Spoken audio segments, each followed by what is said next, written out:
Hello students, मैं सुधा अस्थाना।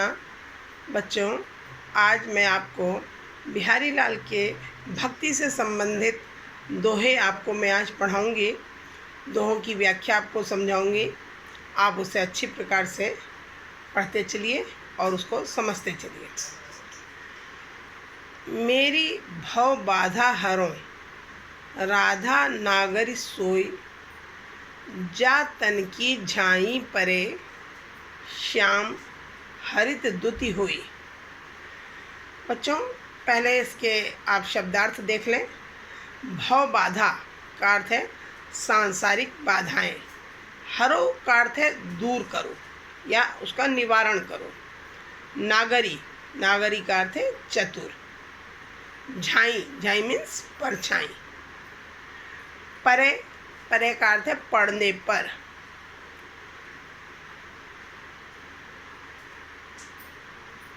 ठीक है बच्चों।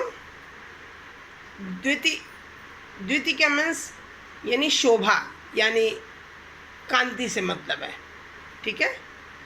अब आप देखिए दोहे का संदर्भ। सबसे पहले आपको दोहा आता है तो दोहे में सबसे पहले आपको संदर्भ लिखना होता है। आप संदर्भ कैसे लिखेंगे? प्रस्तुत दोहा कविवर बिहारी लाल द्वारा रचित बिहारी सतसई से हमारी पाठ्यपुस्तक के काव्य खंड में संकलित भक्ति शीर्षक से उद्धृत है। भक्ति शीर्षक है। इस शीर्षक के अंतर्गत आपके ये भक्ति संबंधी 8 दोहे हैं जो मैं आज को आपको पढ़ाऊंगी। ठीक है बच्चों। अब प्रसंग देखिए। प्रसंग क्या है? सबसे पहले संदर्भ लिखते हैं, उसके बाद प्रसंग लिखते हैं। प्रस्तुत दोहे में बिहारी लाल जी ने सतसई की निर्विघ्न समाप्ति के लिए राधिका जी की स्तुति की है। राधिका की स्तुति की है। अब देखिए व्याख्या। जा तन की झाई परे, यहाँ से शुरू करते हैं कि जिनके शरीर की झलक पड़ने से, जिनके शरीर की परछाई पड़ने से श्री कृष्ण परम आनंदित हो जाते हैं। श्री कृष्ण बहुत खुश हो जाते हैं। ऐसी चतुर राधिका, ऐसी चतुर का मतलब है भक्तों का कष्ट हरने में प्रवीण राधिका मेरे सांसारिक दुखों को दूर करे। एक तो इस प्रकार से इसकी व्याख्या होगी बेटा, और दूसरे तरह से और इसकी व्याख्या हो सकती है कि जिनके शरीर की पीतिमा, पीलापन। क्यों? राधिका का रंग कैसा है? गोरा, गोरा है। तो गोरा रंग का जो समानार्थक है कि पीतिमा यानी पीले रंग से है। और श्री कृष्ण के शरीर की नीलिमा, और श्री कृष्ण कैसे हैं? श्याम वर्ण के हैं, यानी श्याम वर्ण नीलिमा से माना गया है। इन दोनों को मिलकर हरितिमा में परिवर्तित हो जाती है। यानी जिनके शरीर का पीलापन और श्री कृष्ण के शरीर का नीलापन दोनों मिलकर हरे में परिवर्तित हो जाता है। ऐसी चतुर राधिका मेरी सभी सांसारिक बाधाओं को दूर करे। अब बच्चों, सबसे पहले आपको लिखना होता है संदर्भ, फिर लिखना होता है प्रसंग, और प्रसंग के बाद आपने व्याख्या की, और उसके बाद इसका काव्यगत सौंदर्य भी हमें बताना है। तो काव्यगत सौंदर्य क्या होगा कि प्रस्तुत दोहे की रचना मंगलाचरण के रूप में हुई है। ठीक है। इसमें श्रृंगार रस की देवी राधिका जी की स्तुति की गई है। भाषा इसकी क्या है? ब्रज है। भाषा ब्रज है। रस श्रृंगार रस है और शांत रस है। गुण प्रसाद गुण और माधुर्य गुण है। ठीक है बच्चों। छंद दोहा है। ठीक है बच्चों, आगे बढ़े। ये आपको 2-4 बातें काव्यगत सौंदर्य के रूप में भी देनी पड़ती हैं। अब अगला दोहा पढ़ेंगे। मोर मुकुट की चंद्र कनु, न्यो राजत नंद नंद, मनु शशि शेखर की अकस, किए शेखर सतचंद। इसमें भी शब्दार्थ देख लीजिए। चंद्र कनु का अर्थ है चंद्रमाओं से, राजत यानी सुशोभित होता है, और अकस, अकस का अर्थ है प्रतिबिंब। ठीक है बच्चों। शेखर, शेखर का अर्थ यहाँ शिव जी से है। अब देखिए, संदर्भ तो सब में एक जैसा ही होगा। प्रसंग देख लीजिए। प्रसंग यह है कि नायिका श्री कृष्ण के सौंदर्य पर मुग्ध हो गई है। अपनी इस स्थिति का वर्णन वह अपनी सखी से कर रही है। अब व्याख्या देखिए कि श्री कृष्ण अपने मस्तक पर 100 चंद्रमाओं से अंकित मयूर पंखों का मुकुट धारण करने से ऐसे सुशोभित हो रहे हैं। यानी श्री कृष्ण के मस्तक पर मोर पंखों का मुकुट शोभायमान है, और मोर पंखों में जो चंद्रमा की आकृति बनी रहती है, तो कवि का कहना है कि उसमें 100 चंद्रमा उपस्थित हैं। ऐसे किरीट को, ऐसे मुकुट को श्री कृष्ण ने धारण कर रखा है, और श्री कृष्ण कैसे सुशोभित हो रहे हैं। मानो, मनु का अर्थ है मानो, मानो शंकर जी से स्पर्धा करने के लिए ही उन्होंने सैकड़ों चंद्रमाओं को धारण कर लिया हो। मानो शंकर जी ने तो एक चंद्रमा धारण किया है, और उनसे स्पर्धा करने के लिए श्री कृष्ण ने 100 चंद्रमाओं से सुशोभित मुकुट को धारण कर लिया है। अब इसमें काव्यगत सौंदर्य देखिए कि श्री कृष्ण के मस्तक पर सुशोभित मोर पंखों की शोभा का वर्णन करते हुए कवि ने उसे शंकर के मस्तक पर सुशोभित चंद्रमा से तुलना करके अद्भुत काव्य योजना की है। भाषा ब्रज है, रस श्रृंगार है, गुण माधुर्य, और अलंकार उत्प्रेक्षा अलंकार है।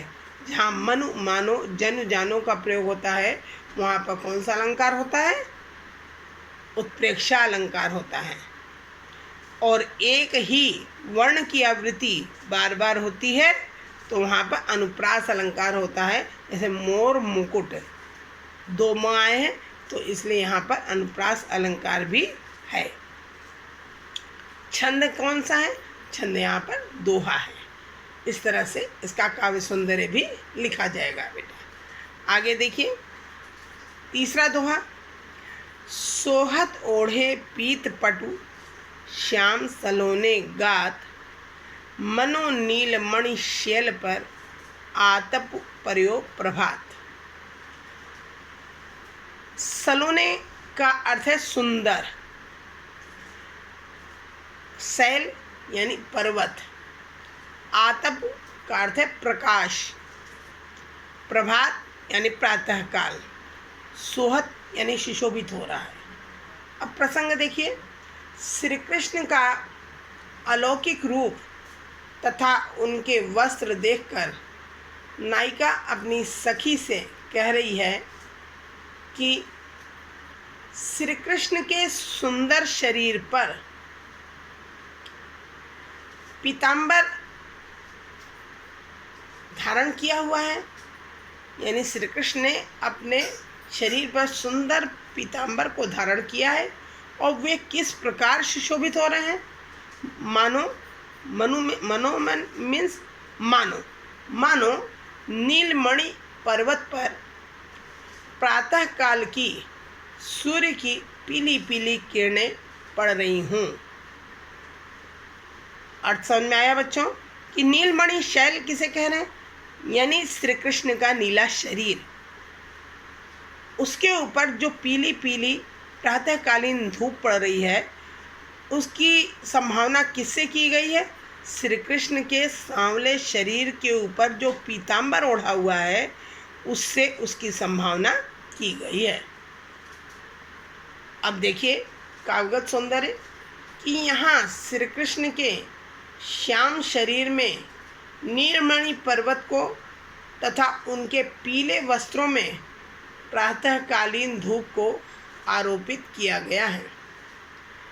भाषा ब्रज है, रस श्रृंगार, गुण माधुर्य, अलंकार उत्प्रेक्षा और अनुप्रास दोनों अलंकार हैं। उत्प्रेक्षा क्यों है? यहाँ मनु का प्रयोग है, इसलिए यहाँ पर उत्प्रेक्षा अलंकार है। और अनुप्रास पीत पटु यानी 2 बार प वर्ण की आवृत्ति हुई है, अतः यहाँ पर कौन सा अलंकार है? अनुप्रास अलंकार है। प्रयोग प्रभात, यहाँ पे प वर्ण की 2 बार आवृत्ति हुई है। छंद कौन सा है बच्चों? यहाँ दोहा छंद है। आपको काव्यगत सौंदर्य भी समझ में आ रहा है बच्चों? अब हम अगला दोहा पढ़ते हैं बच्चा। अधर धरत हरि के परत, होंठ डीठी पट ज्योति, हरित बांस की बांसुरी, इंद्र धनुष रंग होती। ओठ का अर्थ है होंठ। अधर होंठ कहते हैं बेटा ऊपर वाले होंठ को, और अधर का अर्थ भी होंठ है, लेकिन अधर को नीचे वाले हिस्से को अधर कहते हैं। डीठी का अर्थ है दृष्टि। हरित बांस की यानी हरे बांस की बांसुरी है। प्रसंग देखिए।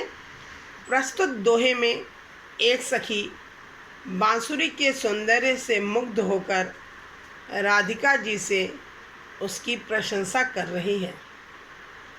व्याख्या। श्री कृष्ण के अपने अधर पर धारण करते ही और उस पर होंठ, नेत्र और पीतांबर की ज्योति पड़ते ही वह हरे बांस की बांसुरी इंद्रधनुष के रंग की हो जाती है। भाव क्या है कि होंठ की लालिमा, होंठ किस रंग का है? लाल वर्ण का है। नेत्रों की श्यामता यानी नेत्र कैसे हैं? काले वर्ण के हैं। और पीतांबर की पीतिमा, पीतांबर कैसा है? पीले रंग का है। इन सब के साथ बांसुरी का हरा रंग मिलकर विविध रंग धारण कर लेते हैं, इसलिए कहा गया है कि वह इंद्रधनुष के समान प्रतीत होने लगता है। काव्यगत सौंदर्य देखिए। एक सामान्य बांसुरी का इंद्रधनुष के रंग का हो जाना यह संकेत करता है कि यदि राधिका जी भी उनके समीप जाएंगी तो उनकी शोभा भी बहुत ज़्यादा बढ़ जाएगी।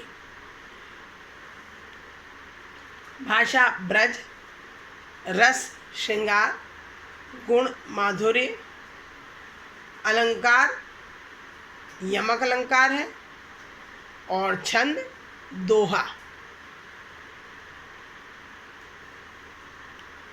अगला दोहा देखिए। या अनुरागी चित्त की गति समझे नहीं कोई, ज्यों ज्यों बूढ़े श्याम रंग त्यों त्यों उज्ज्वल होए। अनुरागी मीन्स प्रेमी, गति चाल, बूढ़े डूबता है, श्याम यानी काला वर्ण या श्री कृष्ण। प्रसंग देखिए। बिहारी जी का मत है कि श्री कृष्ण के प्रेम से मन की मलिनता एवं कलुषता दूर हो जाती है तथा हृदय स्वच्छ हो जाता है। व्याख्या देखेंगे। अनुराग से भरे हुए मन की गति को समझना कठिन है, प्रेम से भरे हुए मन की गति को समझना अत्यधिक दुष्कर कार्य है। इसकी गति बड़ी विचित्र है।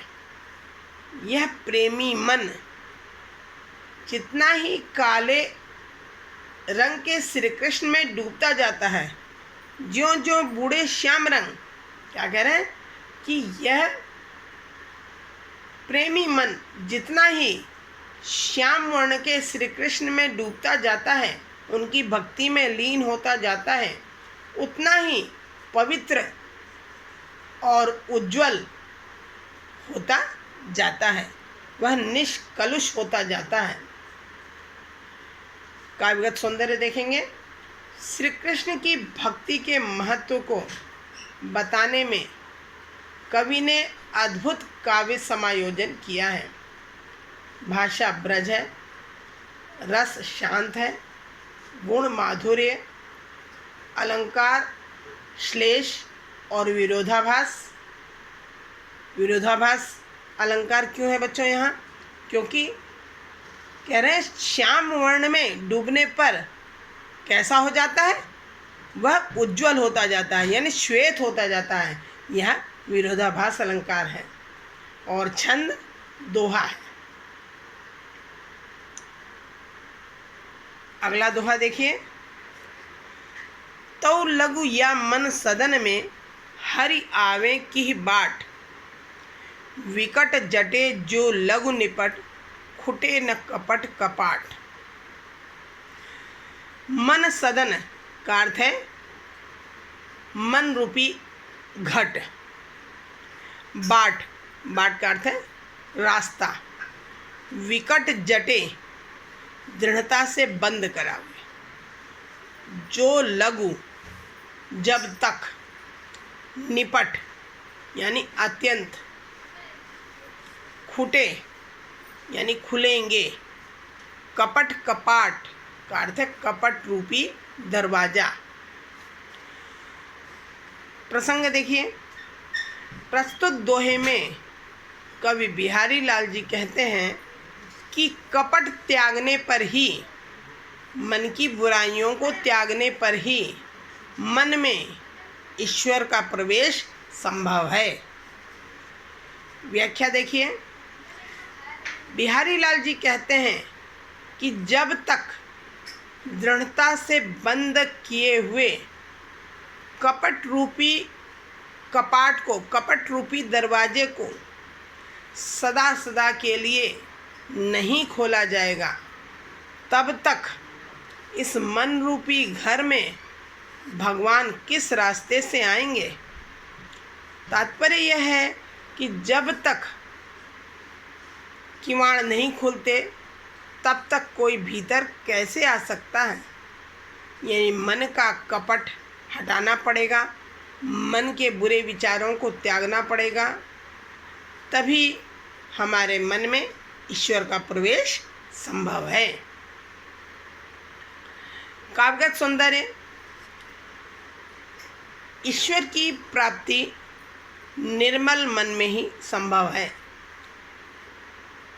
इस सत्य को कवि ने यहाँ कपट कपाट का प्रयोग करके उत्तम रूप से समझाया है। भाषा ब्रज, रस भक्ति रस है, यहाँ गुण प्रसाद है, अलंकार रूपक और अनुप्रास अलंकार है, छंद दोहा छंद है। अगला दोहा देखिए। जगतु जनायो जिहि सकलु, सो हरि जानियो नाही, ज्यों आँखिन सब देखी हैं, आँख न देखी जाही। जनायो का अर्थ है ज्ञान कराया, सकलु संपूर्ण, जान्यो यानी जाना, नाही मीन्स नहीं। व्याख्या देखिए बच्चों, सॉरी प्रसंग, पहले प्रसंग देखिए कि प्रस्तुत दोहे में बिहारी लाल भक्त को प्रेरणा देते हैं कि तू ईश्वर को अच्छी प्रकार से जान ले, अच्छी प्रकार से उनका दर्शन कर ले। व्याख्या: जिस ईश्वर ने तुम्हें संपूर्ण जगत का ज्ञान कराया है, जगतु जनायो जिहि सकलु, जिस भगवान ने तुम्हें संपूर्ण जगत का ज्ञान कराया है, तुमने उस हरि को ही नहीं जाना। सो हरि जानियो नहीं, तुमने उस हरि के प्रताप को नहीं जाना है। यह बात ऐसी ही है जैसे आँखों से हम सब कुछ देख लेते हैं। ज्यों आँखें सब देखिए, हम अपनी आँखों से सब कुछ देख लेते हैं, पर अपनी उन आँखों को अपनी आँखों से हम नहीं देख पाते। समझ में आ रहा है बच्चों? क्या कहा कि जिस ईश्वर ने तुम्हें संपूर्ण जगत को दिखाया है, संपूर्ण जगत का ज्ञान कराया है, उसी हरि को तुम नहीं जान पाते, तुम उस हरि के प्रताप को नहीं जान पाए। उसी प्रकार जैसे आँखों के द्वारा हम सारे संसार को देखते हैं, परंतु उसी आँख से हम अपनी आँख को ही नहीं देख पाते। काव्यगत सौंदर्य: कवि ने संपूर्ण संसार का ज्ञान कराने वाले ईश्वर को न जानने वाले मनुष्य की स्थिति का सजीव चित्रण किया है। भाषा ब्रज, रस शांत, गुण प्रसाद, अलंकार यहाँ दृष्टांत अलंकार है बच्चों, छंद दोहा है। अगला दोहा देखिए: जप माला छापा तिलक, सरे न एको काम, मन कांचे नाचे वृथा, सांचे राचे राम।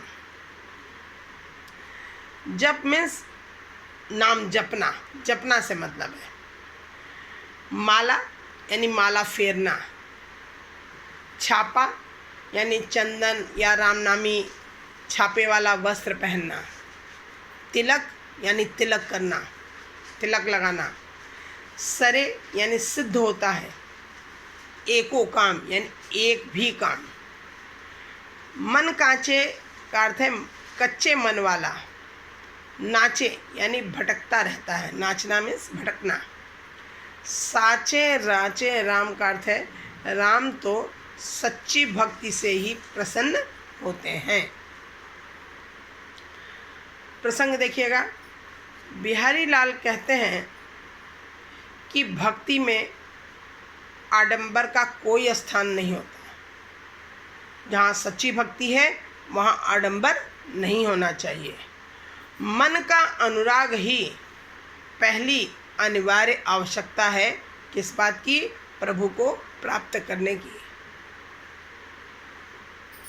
अब बच्चों व्याख्या देखिएगा कि भक्ति के मार्ग में बाह्य आडंबरों जैसे जप करना, लोगों को दिखाने के लिए गले में माला पहनना, अपनी प्रसिद्धि हेतु तरह तरह के छापे वाले वस्त्र पहनना, माथे पर लंबा तिलक लगाना, इन सब से एक भी कार्य सिद्ध नहीं होता। मन कांचे नाचे वृथा, जब तक तुम्हारा मन कच्चा रहेगा तब तक व्यर्थ ही यहाँ वहाँ भटकते रहोगे। राम तो तभी प्रसन्न होंगे, प्रभु तो तभी प्रसन्न होंगे जब तुम सच्चे मन से उनकी भक्ति करोगे, उनकी शरण में जाओगे। जब तक सच्ची भक्ति नहीं की जाएगी तब तक प्रभु हमसे प्रसन्न नहीं हो सकते।